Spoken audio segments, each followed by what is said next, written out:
Have you ever had this problem?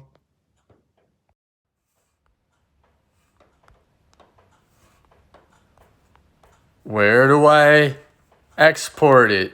How do I, doggone Amazon, why don't they put a little share button so I can get it into my files? Well, never fear. Apple is here.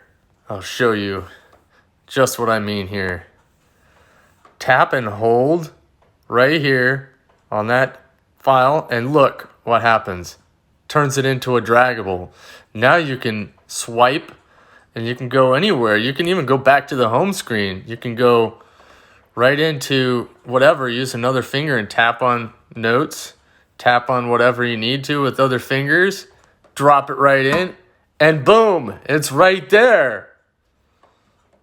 Well, it's a link to it anyway. Oh, look at that. You happen to have a little share button right there, so you can put it actually embedded in there. So, yeah, I'd say that is pretty for the win, you know. Why are we looking at the table? That's pretty for the win. Give a thumbs up and subscribe and all that stuff if this is on YouTube or somewhere.